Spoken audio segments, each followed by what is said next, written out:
വളരെ തണുപ്പൊന്നുമല്ല, പിന്നെ മഴത്തുള്ളികൾ മൃദുവായിരുന്നു.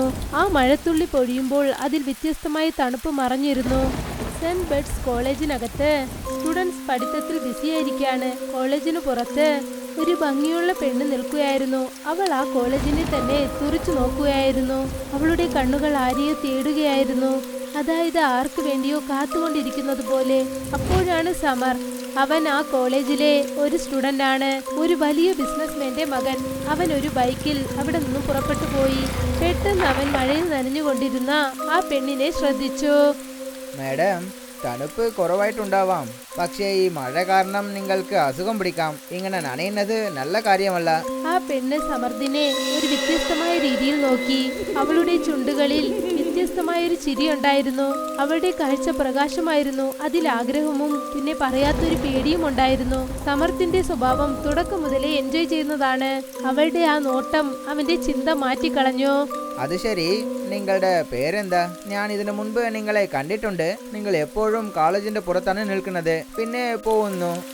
എന്റെ പേര് സിയ. നിങ്ങൾ എന്തിനാ കോളേജിന്റെ പുറത്താണ് നിൽക്കുന്നത്? ആർക്കെങ്കിലും കാത്തിരിക്കുന്നു? അതെ, നിനക്ക് വേണ്ടി. ഞാൻ നിനക്ക് വേണ്ടിയാണ് ഇവിടെ കാത്തുകൊണ്ടിരിക്കുന്നത്. പിന്നെ ഇന്ന് നീ എന്നെ ശ്രദ്ധിച്ചിരിക്കുകയാണ്. എന്നാണ് ഞാൻ നിന്നെ ആദ്യമായി കണ്ടത്, അപ്പോൾ മുതൽ എൻ്റെ ചിന്ത മുഴുവൻ നീ മാത്രമാണുള്ളത്. സമർത്തിന്റെ ചുണ്ടുകളിൽ ചിരി വന്നു. അവൻ ബൈക്കിൽ നിന്നും ഇറങ്ങി. എന്ന് വെച്ചാൽ നിങ്ങൾ എന്താ പറയുന്നത്? നിങ്ങൾ എന്നെ സ്നേഹിക്കുന്നു? സിയ ഒന്നും മിണ്ടിയില്ല. അവളുടെ കണ്ണുകൾ, പിന്നെ ചുണ്ടിലുണ്ടായിരുന്ന ആ കള്ളത്തരം, പിന്നെ ചെറിയ ചിരി, അതെല്ലാം തന്നെ പറഞ്ഞു. അത് വാക്കുകളിലല്ല. സമർ മുഴുവനായി മയങ്ങിപ്പോയി. എന്ന് വെച്ചാൽ വന്ന് ഇരിക്കൂ. വെളിയിൽ മഴയിൽ നല്ല തണുത്ത കാറ്റ് വീശുന്നുണ്ട്. അവൻ അവളെ ഒരു ഹോട്ടൽ റൂമിലേക്ക് കൊണ്ടുപോയി. ആ റൂമിലേക്ക് കയറിയതും സിയ തന്റെ ഫോൺ ഒരു മൂലയിൽ വെച്ചു. എന്നിട്ട് റെക്കോർഡിംഗ് ഓൺ ചെയ്തു. നീ എന്താണ് ചെയ്യുന്നത്? നിന്നോടൊപ്പം കഴിയുന്ന ഈ സന്തോഷകരമായ നിമിഷങ്ങൾ മൊബൈലിൽ റെക്കോർഡ് ചെയ്ത് വെക്കാൻ പോവുകയാണ്. പക്ഷേ ഞാൻ ഈ കാലത്തെ പെണ്ണാണ്. സന്തോഷിക്കുന്ന നിമിഷങ്ങൾ ഞാൻ എപ്പോഴും മൊബൈലിൽ റെക്കോർഡ് ചെയ്ത് വെക്കും. സമത് സിയയുടെ ചിരിയുടെയും മയങ്ങുന്ന വിധത്തിലും നന്നായി കുടുങ്ങിപ്പോയി. സിയയുടെ ഫോൺ റെക്കോർഡിംഗ് മോഡിലായിരുന്നു. കുറച്ചു സമയത്തിനകം ആ മുറിയിൽ ശ്വാസം വിടുന്ന ശബ്ദം മാത്രമാണ് കേട്ടുകൊണ്ടിരുന്നത്. മറ്റൊരു വശത്ത് ഫോണിൽ ടൈമർ വിടാതെ ഓടിക്കൊണ്ടേയിരുന്നു. 19 മിനിറ്റ് കഴിഞ്ഞു. ഫോൺ ഓഫായി. സിയ കിടക്കയിൽ നിന്നും എണീറ്റു. അവൾ തന്റെ ഡ്രസ്സ് നേരെയാക്കി. എന്നിട്ട് പുറത്തേക്ക് ചെന്നു. ഞാൻ ഇതുവരെ കുറേ പെൺകുട്ടികളെ കണ്ടിട്ടുണ്ട്, പക്ഷേ നിന്നെപ്പോലെ ആരും ഇല്ല. നമ്മൾ വീണ്ടും എപ്പോഴാണ് മീറ്റ് ആവുക? സിയ ചിരിച്ചുകൊണ്ട് ഫോൺ എടുത്തു. അവളുടെ ആ ചിരി മുൻപത്തേക്കാളും ഇപ്പോൾ വളരെ വിചിത്രമായിരുന്നു. മാക്സിമം ഇങ്ങനെയൊരു ചാൻസ് ഇനി നിന്റെ ജീവിതത്തിൽ വരാൻ ഒരു അവസരവുമില്ല. ഇങ്ങനെ പറഞ്ഞിട്ട് അവൾ ആ റൂമിൽ നിന്നും പുറത്തേക്ക് പോയി. ഒരുപാട് സമയം വരെ അവൻ ആ റൂമിൽ തന്നെ ഇരിക്കുകയായിരുന്നു. അതിനുശേഷം അവൻ വസ്ത്രമണിഞ്ഞു. എന്നിട്ട് അവിടെ നിന്നും പുറപ്പെട്ടു. 2 ദിവസങ്ങൾ കടന്നു. 3-ാമത്തെ ദിവസം സമത് തന്റെ മുറിയിൽ നന്നായി ഉറങ്ങുകയായിരുന്നു. അപ്പോഴാണ് അവന്റെ ചെവികളിൽ ഒരു പെണ്ണ് എന്തോ പറയുന്ന ശബ്ദം കേട്ടത്. ആ ശബ്ദം അവനെ രോമാഞ്ചം കൊള്ളിച്ചു. അതൊരു പെണ്ണിന്റെ ശബ്ദമല്ല, ഏതോ ഒരു നിഴലിനെ പോലെ. സമർ, എണീക്ക്, നിനക്ക് പോകേണ്ട സമയം എത്തിയിരിക്കുന്നു.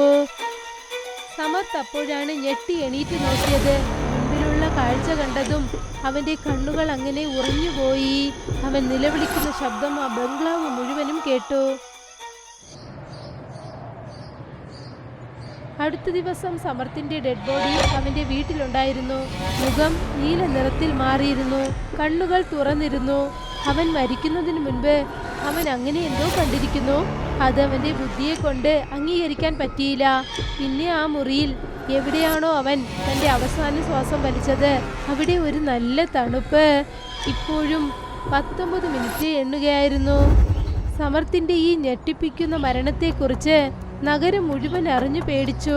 അവൻ മരിച്ച അടുത്ത ദിവസം തന്നെ ഒരു 19 മിനിറ്റ് വീഡിയോ നഗരം മുഴുവൻ തീ പോലെ പരന്നു. ഓരോരുത്തരുടെ ഫോണിലും സോഷ്യൽ മീഡിയയിലും ആ വീഡിയോയെക്കുറിച്ചുള്ള കാര്യമാണ് ഉണ്ടായിരുന്നത്. ദിവാൻ തന്റെ മുറിയിലിരുന്നു കൊണ്ട് ഫോണിൽ അതേ വൈറൽ വീഡിയോ കാണുകയായിരുന്നു. അവന്റെ മുഖം ആകെ സ്തംഭിച്ചിരുന്നു. പെട്ടെന്ന് അവൻ അവന്റെ വീഡിയോ ഓഫ് ചെയ്തു. ഫോൺ തന്റെ പോക്കറ്റിലിട്ടു. പിന്നെ ഒന്നും ചിന്തിക്കാതെ തന്റെ കാർ എടുത്തുകൊണ്ട് കോളേജിനെ നോക്കി ചെന്നു. കോളേജിനകത്ത് ഒരു വിചിത്രമായ ശാന്തതയുണ്ടായിരുന്നു. സമർത്ത് മരിച്ചിട്ട് ഇന്ന് 3 ദിവസങ്ങൾ കടന്നു. എന്തു പറ്റിയടാ? സമർ ചത്തുപോയി ഇന്നും 3 ദിവസങ്ങളായിട്ടില്ല. നീ കോളേജിലേക്ക് വന്നു. അവൻ നമ്മളുടെ സുഹൃത്താടാ. കുറച്ചെങ്കിലും വരുത്തമില്ല നിനക്ക്? വരുത്തമോ? നീ ആ വൈറൽ വീഡിയോ കണ്ടിട്ടില്ലേ? കണ്ടുവടാ. ഞാൻ മാത്രമല്ല, നമ്മളുടെ മുഴുവൻ സിറ്റിയും കണ്ടിട്ടുണ്ട്. ഇപ്പോൾ ആ സമർത്ഥനെ സുഹൃത്തിന് പറയാൻ പോലും എനിക്ക് നാണം വരുന്നുണ്ട്. അവൻ കാരണം മറ്റുള്ളവർ നമ്മളെ എന്താ വിചാരിക്കണമെന്ന് അറിയില്ല. ആ, നീ വളരെ നല്ലവനെ പോലെയല്ലേ സംസാരിച്ചു കൊണ്ടിരിക്കുന്നത്. ശരി ശരി, അക്കാര്യങ്ങളൊക്കെ സംസാരിക്കണ്ട. എനിക്ക് എന്താ കാര്യം മനസ്സിലാവുന്നതെന്ന് വെച്ചാൽ, അവൻ ആ വീഡിയോ എടുക്കേണ്ട ആവശ്യം എന്താണ് വന്നത്? ഒരു പക്ഷേ ആ വീഡിയോയെ ആ പെൺകുട്ടി എടുത്തിരുന്നാൽ? ശരിയടാ, പക്ഷേ സമർത്ത് പറ്റിട്ടില്ലെന്ന് പറഞ്ഞിട്ടുണ്ടാവണമല്ലോ. ശരി, നടന്നത് നടന്നുപോയി. ഇപ്പോൾ ആ വീഡിയോവും വൈറലായിപ്പോയി. പിന്നെ ആ പെൺകുട്ടീനെ പറ്റിയും ഒരു കാര്യവും അറിയില്ല. ഞാൻ എന്താ കേട്ടെന്ന് വെച്ചാൽ, സമർത്ഥന്റെ അച്ഛൻ അവമാനം കാരണം പുറത്ത് വരുന്നേ ഇല്ലടാ. ഇങ്ങനെ പറഞ്ഞിട്ട് അവന്റെ ഫ്രണ്ട് അവിടെ നിന്നും പോയി. കുറച്ചു സമയത്തിനകം യുവാൻ കോളേജിൽ നിന്നും പുറത്തു വന്നു.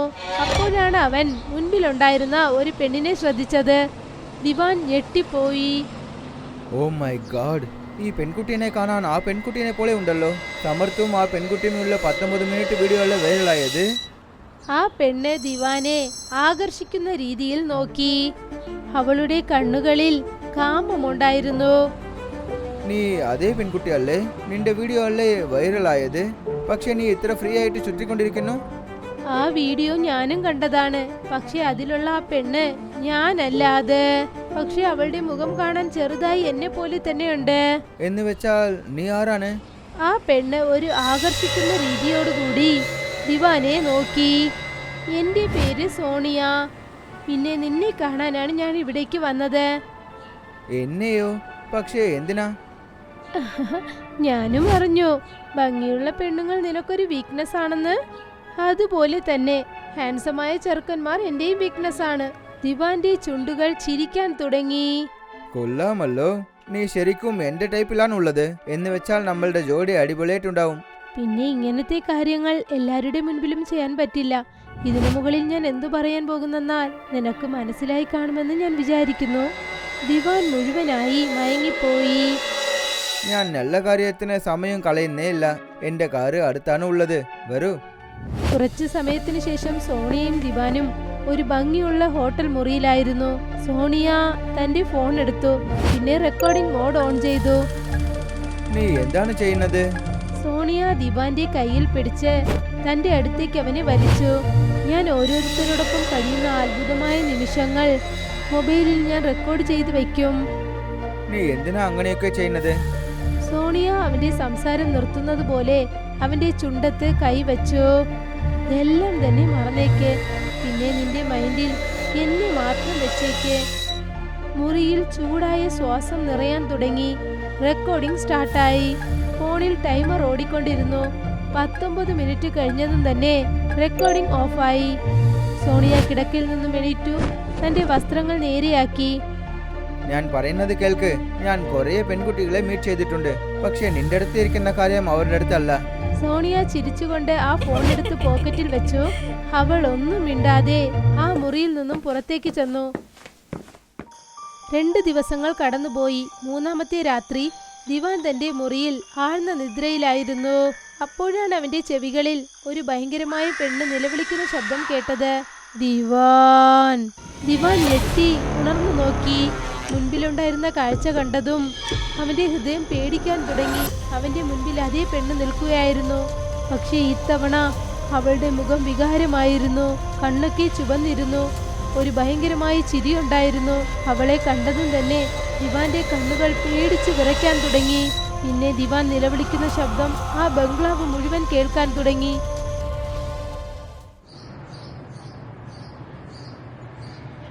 അടുത്ത ദിവസം രാവിലെ ദിവാന്റെ ഡെഡ് ബോഡിയും സമത്തിൻ്റെതുപോലെ തന്നെ കിട്ടി. ശരീരത്തിൽ ഒരു മുറിവുമില്ലായിരുന്നു. പക്ഷേ മുഖത്ത് നിറഞ്ഞിരുന്ന പേടി എല്ലാരെയും പേടിപ്പിച്ചു കളഞ്ഞു. വീണ്ടും മുഴുവൻ നഗരവും ഞെട്ടിപ്പോയി. അടുത്ത ദിവസം തന്നെ ദിവാന്റെയും സോണിയയുടെയും 19 മിനിറ്റ് വീഡിയോയും വൈറലായി. അതായത് മരണത്തിന് മുൻപുള്ള 19 മിനിറ്റ് ഇപ്പോൾ ഒരു ശാപമായി മാറി. ദിവാൻ മരിച്ച കാര്യം ഇൻസ്പെക്ടർ യജ്ഞവീറിന്റെ കയ്യിൽ അന്വേഷണത്തിനായി എത്തി. യജ്ഞവീർ വളരെ നല്ലവനായ ഒരു ഓഫീസറാണ്. അദ്ദേഹം എപ്പോഴും സത്യം മാത്രം പാലിക്കുന്ന ആളാണ്. കള്ളക്കഥകളൊന്നും വിശ്വസിക്കാറില്ല. അദ്ദേഹം തന്റെ ടേബിളിൽ ഇരിക്കുകയായിരുന്നു. മുൻപിൽ ദിവാന്റെയും സമർത്ഥന്റെയും ഫയൽ ഇരിക്കുകയായിരുന്നു. ടേബിളിലുള്ള ഫോൺ ഓടിക്കൊണ്ടിരുന്നു. അതിൽ അതേ 19 മിനിറ്റ് വീഡിയോ വീണ്ടും വീണ്ടും പ്ലേ ആയിക്കൊണ്ടിരുന്നു. ആ മുറിയിൽ ഒരു വിചിത്രമായ ശാന്തതയുണ്ടായിരുന്നു. അതായത് ചുമരുകൾ പോലും എന്തോ മറയ്ക്കുന്നത് പോലെ. സാർ, നിങ്ങൾ ഏതോ കാര്യം ആലോചിച്ചിട്ടുണ്ടെന്ന് എനിക്ക് തോന്നുന്നുണ്ട്. നിനക്ക് നന്നായിട്ട് അറിയും, ഞാൻ എപ്പോഴും സത്യത്തിനെ മാത്രമാണ് വിശ്വസിക്കും. എനിക്ക് എന്താ തോന്നുന്നത് വെച്ചാൽ, അതായത് വിവാന്റെ മർഡർ ഒരു മർഡർ അല്ല. ഇന്നൊരു കാര്യം എന്താ തോന്നുന്നത് വെച്ചാൽ, ഇനിയും കുറെ മർഡറുകൾ നടക്കാൻ പോകുന്നുണ്ട്. കോൺസ്റ്റബിൾ ഇത് കേട്ടതും ഞെട്ടിപ്പോയി. സാർ, നിങ്ങൾ ഈ കാര്യത്തിനെ എങ്ങനെ സാർ ഇത്ര സ്ട്രോങ് ആയിട്ട് പറയുന്നത്? 19 മിനിറ്റ് വീഡിയോ രണ്ടിലും ഒരു പെൺകുട്ടി കാണുന്നുണ്ടല്ലേ, അത് ഒരേ പെൺകുട്ടിയാണ്. അവളാണ് വേറെ വേറെ ചെക്കന്മാരോട് ഈ വീഡിയോ എടുത്തിട്ടുണ്ട്. അതിനുശേഷം കുറച്ച് ദിവസങ്ങളിൽ ആ പിള്ളേർ ചത്തുപോകുന്നുണ്ട്. ആദ്യം എനിക്ക് ആ പെൺകുട്ടീനെ പറ്റിയ എല്ലാ ഡീറ്റെയിൽസും മുഴുവനും വേണം. എത്ര വേഗത്തിൽ കിട്ടുന്നുണ്ടോ എനിക്ക് ആ ഡീറ്റെയിൽസ് മൊത്തം വേണം. കോൺസ്റ്റബിൾ ഉടൻ തന്നെ അവിടെ നിന്നും പോയി. വൈകുന്നേരം കോൺസ്റ്റബിൾ തിരികെ വന്നു. അദ്ദേഹത്തിന്റെ മുഖം എന്തോ വല്ലാതെയായിരുന്നു. സാർ, ഞാൻ കൊണ്ടുവന്നിരിക്കുന്ന ഡീറ്റെയിൽസ് കേട്ടാൽ തീർച്ചയായിട്ടും നിങ്ങളും വിശ്വസിക്കില്ല സാർ. ഇൻസ്പെക്ടർ യജ്ഞവീർ ഞെട്ടിപ്പോയി. നീ ഇപ്പോൾ എന്താ പറയുന്നത്? സാർ, വീഡിയോയിൽ കാണുന്നുണ്ട് ആ പെൺകുട്ടി ഉണ്ടല്ലേ സാർ, അവളുടെ പേര് ദിശ ആണ്. പിന്നെ അവൾ ചത്തുപോയിട്ട് 5 വർഷങ്ങളായിട്ടുണ്ട് സാറേ. ഇത് കേട്ടതും ഇൻസ്പെക്ടർ യജ്ഞവീർ ഞെട്ടിപ്പോയി. നീ എന്താണ് പിച്ചും പേയും പറയുന്നത്? സാർ, ഞാൻ പിച്ചും പേയും പറയില്ല സാറേ. നിങ്ങൾക്ക് വിശ്വാസമില്ലെങ്കിൽ 5 കൊല്ലങ്ങൾ മുൻപ് കാണാതെ പോയ ദിശ എന്ന് പറയുന്ന പെൺകുട്ടിനെ പറ്റി അറിഞ്ഞോളൂ. പിന്നെ നിങ്ങൾക്ക് തന്നെ അറിയും സാർ. ആദ്യം അവൾ കാണാതെ പോയി, അതിനുശേഷം അവളുടെ ഡെഡ് ബോഡി കിട്ടിയിട്ടുണ്ട്. ഇങ്ങനെ പറഞ്ഞിട്ട് കോൺസ്റ്റബിൾ അവിടെ നിന്നും പോയി. ഇൻസ്പെക്ടർ യജ്ഞവീർ തന്റെ ലാപ്ടോപ്പ് തുറന്നു. പിന്നെ ഗൂഗിളിൽ സെർച്ച് ചെയ്യാൻ തുടങ്ങി. കുറച്ചു സമയത്തിനകം സ്ക്രീനിൽ ദിശയുടെ ചിത്രം വന്നു. ഇൻസ്പെക്ടർ യജ്ഞവീർ അതിനെ നോക്കി. ഇത് അതേ പെൺകുട്ടിയാണ്. ഇവളാണ് ആ 19 മിനിറ്റ് വീഡിയോയിൽ ഇരുന്നവൾ. പക്ഷേ ഈ രഹസ്യം എന്താണ്? അപ്പോഴാണ് കോൺസ്റ്റബിൾ വീണ്ടും അകത്തേക്ക് വന്നത്. സാർ, എനിക്ക് ഇന്നൊരു കാര്യം അറിഞ്ഞിട്ടുണ്ട് സാർ. ഇപ്പോൾ ഏത് കാര്യമാണ് അറിഞ്ഞത്? സാർ, ഞാൻ കോളേജിൽ ചെന്ന് കേട്ടിട്ടുണ്ട്, വിവാനിനും സമർത്ഥിനും ഇന്നൊരു സുഹൃത്തുണ്ട്, കുണാൽ. അവൻ ജീവനോടുണ്ട് സാർ. എനിക്ക് എന്താ തോന്നുന്നത് വെച്ചാൽ നിങ്ങൾ വേഗം ചെന്ന് അവനെ വിസാരിക്കണം സാർ. ഇങ്ങനെ പറഞ്ഞിട്ട് കോൺസ്റ്റബിൾ വീണ്ടും പുറത്തേക്ക് ചെന്നു. ഇൻസ്പെക്ടർ യജ്ഞവീർ ആഴ്ന്ന് ചിന്തിക്കാൻ തുടങ്ങി. അദ്ദേഹം തന്റെ വാച്ചിൽ നോക്കി. രാത്രി സമയം ശരിക്കും 10 ആയി. എന്നെ കൊണ്ട് രാവിലെ വരെ വെയിറ്റ് ചെയ്യാൻ പറ്റില്ല. ഞാൻ ഇപ്പോൾ തന്നെ ആ കുണാലിനെ ചെന്ന് വിസാരിക്കണം. ആ മുറിയിലുണ്ടായിരുന്ന ലൈറ്റ് വെട്ടാൻ തുടങ്ങി. അതായത് ഇരുട്ട് പോലും ഈ തീരുമാനത്തിനെ സമ്മതിച്ചതുപോലെ. ഇങ്ങനെ പറഞ്ഞിട്ട് ഇൻസ്പെക്ടർ യജ്ഞവീർ ക്യാബിനിൽ നിന്നും പുറത്തേക്ക് വന്നു. പുറത്തെ തണുത്ത കാറ്റോടൊപ്പം ചെറിയ തോതിൽ മഴയും പെയ്യാൻ തുടങ്ങി. ഞാനിപ്പോൾ കുണാലിന്റെ വീട്ടിലേക്ക് പോകുന്നു. വേഗം തന്നെ അവനെ വിസാരിക്കണം. പക്ഷേ സാർ, പുറത്ത് മഴ വരുന്നുണ്ട്, തണുപ്പും അധികമായിട്ടുണ്ട്. എനിക്ക് എന്താ തോന്നുന്നു വെച്ചാൽ നിങ്ങൾ ഇന്ന് വിട്ടിട്ട് നാളെ ചെന്ന് വിസാരിക്കാമല്ലോ. നിങ്ങൾ ടയർഡായിട്ടുണ്ട് സാറേ. ഇല്ല, ഞാൻ ഇന്ന് തന്നെ ഇപ്പോൾ തന്നെ അവനെ ചെന്ന് വിസാരിക്കണം. ഇങ്ങനെ പറഞ്ഞിട്ട് ഇൻസ്പെക്ടർ യജ്ഞവീർ തന്റെ ജീപ്പിൽ ചെന്ന് ഇരുന്നു. എന്നിട്ട് കുണാലിന്റെ വീട്ടിനെ നോക്കി പോകാൻ തുടങ്ങി. ജീപ്പ് കുറച്ചു ദൂരമേ പോയി കാണൂ. മുൻപിൽ ഒരു വലിയ ട്രാഫിക് ഉണ്ടായിരുന്നു. ഇന്നാണോ ഈ ട്രാഫിക് വരേണ്ടത്? മഴത്തുള്ളികൾ കണ്ണാടിയുടെ മേലിലേക്ക് വിടുകയായിരുന്നു. പിന്നെ ഓരോ സെക്കൻഡ് ലേറ്റ് ആകുന്നത് ഏതോ നടക്കാൻ പാടില്ലാത്തത് നടക്കുന്നത് പോലെ തോന്നി. മറുവശത്ത് കുണാൽ തന്റെ ബംഗ്ലാവിലായിരുന്നു. അപ്പോഴാണ് ഡോർ ബെൽ അടിച്ചത്. കുണാൽ വാച്ചിലേക്ക് നോക്കി. മോം ഡാഡും ഇപ്പോൾ വീട്ടിലില്ലല്ലോ. ഈ രാത്രി സമയത്ത് ആരാണ് വന്നിരിക്കുന്നത്? അവൻ ചെന്ന് കതക് തുറന്നു. മുൻപിൽ മഴയിൽ നനഞ്ഞുകൊണ്ട് അതേ പെണ്ണ് നിൽക്കുകയായിരുന്നു.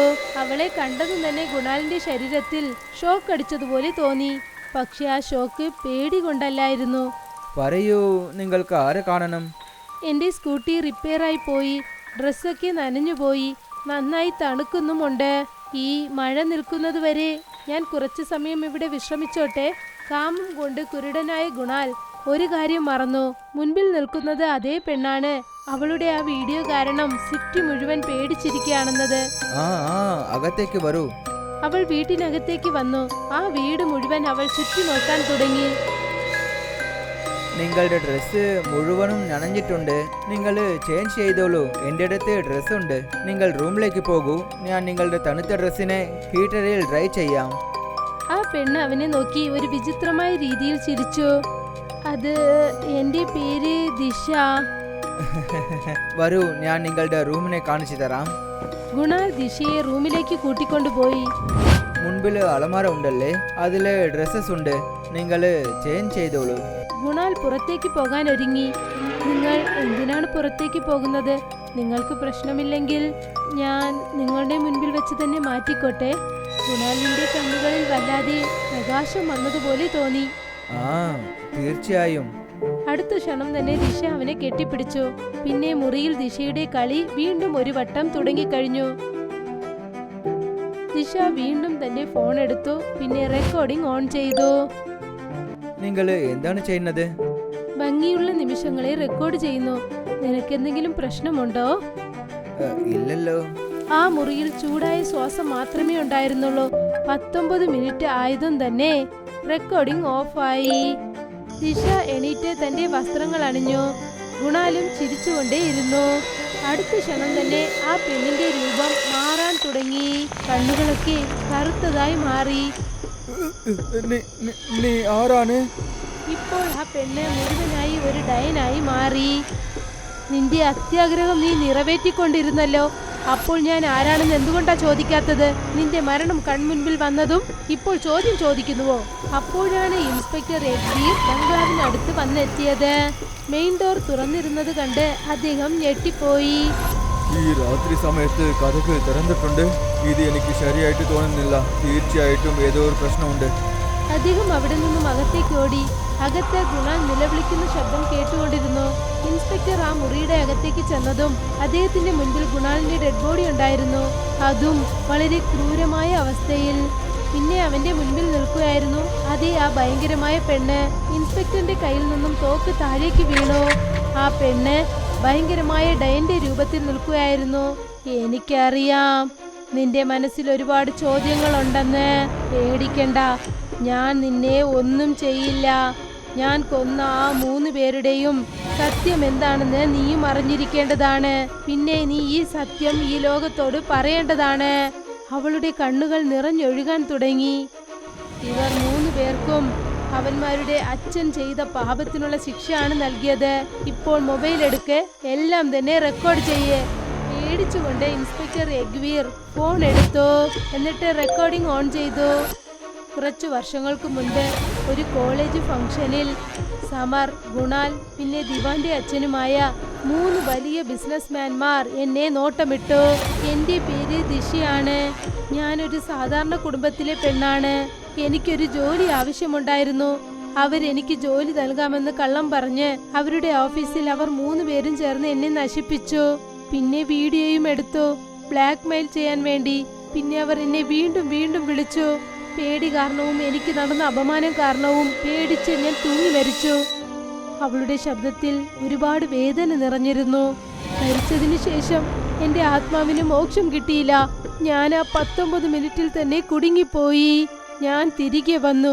അച്ഛന്മാരെയല്ല, അവരുടെ മക്കളോട് പ്രതികാരം ചെയ്യാനായി. ആദ്യം അവരെ കൊന്നു, പിന്നെ അവരുടെ പേരിനെ നശിപ്പിച്ചു. യജ്ഞവീർ മുഴുവൻ വീഡിയോയും റെക്കോർഡ് ചെയ്തു.